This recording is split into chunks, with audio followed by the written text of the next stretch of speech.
Yes. What's good? As always, my name is Kwame. First and foremost, I want to say thank you so much for the support that I've been shown on my beat breakdown, the last video I made. If you haven't watched it, go check it out. It's really done a lot of good for my self-confidence in making music. Today's video is art related instead of music related. I'm breaking down a couple of my art stuffs, so I hope you enjoy and you find it helpful. Follow me on Instagram, design page, music page, SoundCloud. Hope you enjoy the video.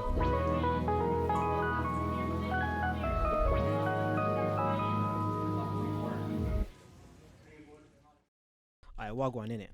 So, mad thing. Are you gonna load anytime soon, big man? Okay.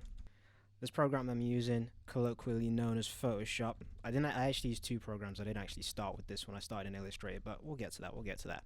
When I submitted it, it looked like this, but that's because I forgot to hide this layer when I submitted it, and the time ran out, so I didn't have time to change it before I submitted it. So my fault. It's probably why Kenny didn't like it that much, which is fine. To each their own. You know what I'm saying? Art is subjective. That is absolutely okay. The sample was like, well, it's right here. I should probably show you, right? It's like this weird, like, Adam and Eve type situation going on. I decided I wanted to take this a little bit more into my own hands and play with things as in how I choose, rather than manipulate the sample similar to how we would do in a beat battle. The first thing that I did in creating this piece is, well, I have like a big Illustrator document of just a bunch of assets that I use from time to time. It's actually a lot bigger than this, but I had to cut out a few assets because there's some stuff from client work there which I can't really show anyone yet. It's just a big document of things that I've like accumulated over time, or things that I've made myself and used in other projects, but I keep them all in one folder for ease of use for the next project that I do. So what I'll typically do is just come in here and just start building shapes. So I like this floor, put this over here. This cloud thing looks cool. Duplicate that. Yeah, sure. Rotate this one. Scale these a bit. Like that. Get me one of these stars. Make that a little bit bigger. And maybe get myself this guy here. Sure, why not? And look, there you go. Now you've got yourself a little composition. You can play with this as much as you want, but the key thing is to get it looking nice in this stage before you take it into Photoshop later and add all the fancy spancy stuff. Basically what I do after this is I just take all these layers and export them individually, and then remake them back into Photoshop. You can actually export it like that if you wanted to, if you wanted that kind of 2D flat aesthetic, but I prefer something a little bit more, with a little bit more contrast, a little bit more depth. But yeah, I just kind of place all the shapes around in an arrangement that I kind of like. Let me turn off this layer and turn off this layer. An arrangement that I like, and then add all the shading.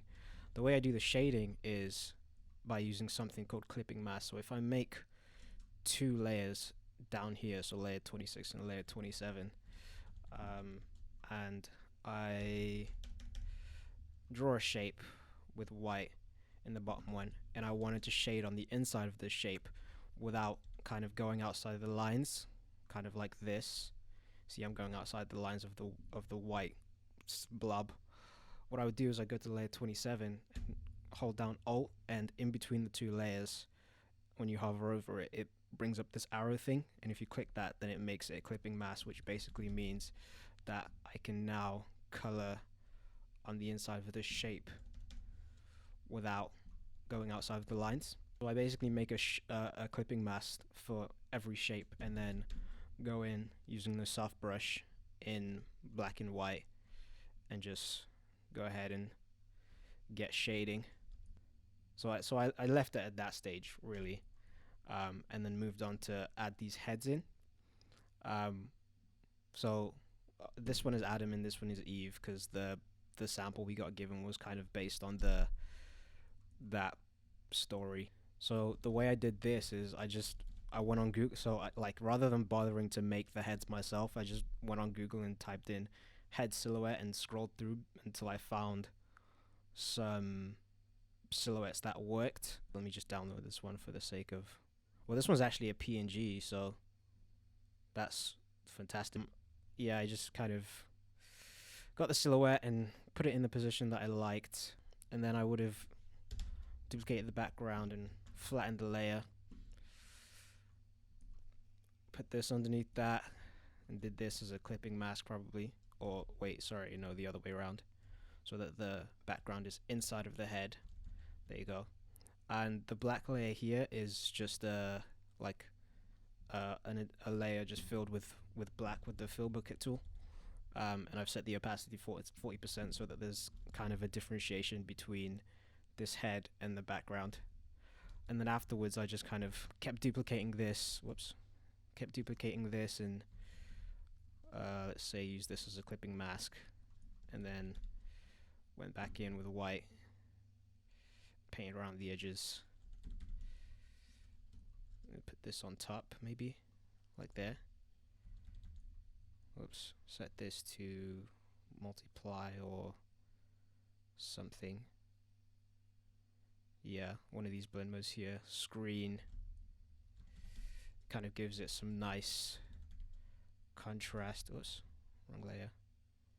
Out here, you just kind of keep going. Oh, the way I'm getting this like grainy texture on my brush, by the way, a lot of people ask. It's just like a regular default Photoshop like soft round brush, except I've changed the blend mode up here instead of normal to dissolve, and it gives it like a cool grainy quality, which I use a lot in my work. But yeah, you can just go in and just keep shading. You can use a bit of black if you wanted. I'd suggest using different layers for different colors just so you can have better control of your layers. Keep going like that for a while, you'll end up with something halfway decent. And to get this like fuzzy texture around the edges, I've just duplicated this bottom layer, went FX and color overlay, added some white to it, and then flatten this layer, go filter up here, blur, Gaussian blur, and then just add a little bit of blur around the edges. If you play with the settings enough and you spend a little bit of time kind of making things look right, you'll end up with something along these lines. Afterwards, I kind of just added a little bit of color correction, and also this border around here by just using the soft brush. The reason I added the color correction is because there are whites, but they're not the same white, so this is a little bit more yellow than up here. So I wanted everything to be in grayscale rather than have tints of yellow everywhere, so I just used a gradient map to make things a little bit more black and white. And then the final thing I did is add a little bit of texture to it to, I don't know, it's kind of like putting RC20 on some keys or something just to give it a little bit of extra flavor, because without it, it looks a little dull. But yeah, that's pretty much this one done. On to the next, I guess.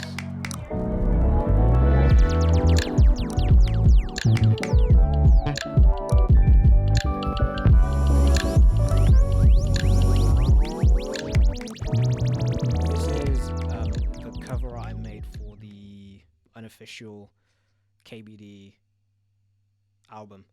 If you haven't listened to, you should go listen to that. A lot of people dedicated a lot of their time and effort into crafting this project, and it came out amazing, so go check that out. A lot of this was the same principles from the art battle. It's just I had a little bit more time to refine it and make things look a little more pretty. So again, we started in Illustrator with the document of assets, and I just put some stuff together here and there. I'm realizing now that I actually didn't put any eyebrows on Kenny. My fault. That's on me. Sorry, Kenny. You'll notice that everything is like the colors that are next to each other. It's in black and white, but the colors that are next to each other, for example, this eyelid and Kenny's skin here are different shades of black and white. And it's because I used a little bit of a different technique for shading things in. So I'll show you what I mean. If I hide a bunch of these layers, I swear, sometimes Photoshop is the most uncooperative thing. Yeah, okay, if I had a bunch of these layers, finally, you'll see that it's initially shaded in black and white first before I added in the colors. The reason I do that is just because it allows me to control the values a little bit more, and add a little bit more contrast where is needed before I think about the colors. The way I shaded it is I just exported the vector layer as a PNG, just like regular. And the reason these two colors are different is because I use the magic wand tool to select the individual colors like this. So if these two were the same color, it would select too much, and I'd only want to be coloring in this eyelash, which is why everything that's next to each other is a different color. Like these two could have been the same color, but I chose purposely to tint them a little bit. And it doesn't really matter the colors you use here because we're going to change the colors later anyway. So yeah, after using the magic wand tool by pushing W, by the way, on the keyboard, select the area you wanted to color in, and then clicking the soft round brush set to the dissolve blend mode, you can just start, oh, that's a little bit too dark. You can just start shading things in, really, using whatever colors that you see fit. You could add a little bit of white to the top for a little bit of highlight. Go through the whole thing shading like that, and eventually it'll turn out something along these lines. The way I did the sweaty parts is I used the lasso tool and drew out a little tear duct shape. Use some white with the dissolve technique still, and shade the bottom in, and then go around the edges like that. Something along those lines. I have a drawing tablet here, which the screen turns on, you put a pen to it. It's a Huion Canvas 13, I think. Makes it a little bit easier to draw, but you can, it's like having a MIDI keyboard. Like you can make beats and stuff like without it, but it just makes the job a lot easier if you have the tools, especially for things like this, which require a lot of like fine movements. The next thing on the list is the coloring. And there was definitely a faster way that I could have done this coloring, but I just chose to do it the long way and selected every shape and made a gradient map for each color. I definitely could have just selected parts and gone through and shaded stuff like this, but I don't know, I was just feeling extra, you know. Anyway, the next thing I did was add lighting, which is again more of the same principles. It's quite subtle, but it's like refractions from the space around you. Things like this red here is subtly reflected in Kenny's face. Things like the blue from this guy is reflected in the hat up here, the yellow in there, some of this blue in there, some of the green in his face. It's more of the same, really. You just more selecting, more eyedropping, more coloring, and then set the fill like super low so it's not popping up. It's not like noticeable. And then it's the effects, which is just a bunch of textures and some noise and stuff, some brightness and contrast tweaks. This layer that I called wet, which is just more of that sweat technique I talked about earlier. I don't know, I feel like just adding those like these sweaty bits just makes it look better. I don't know. The next is filtering, which it's just like a vibrance boost and a gradient map. Just tweaking some of the colors a little bit, and I've set the fill up over here to 11%. And yeah, that's pretty much it. That's how I made these covers. If you enjoyed this video, I'd appreciate it if you follow my Instagram, follow my other Instagram, and follow my SoundCloud for music stuff, and give this video a like, you know, give me a subscribe, all that good stuff. And yeah, once again, thank you. Peace.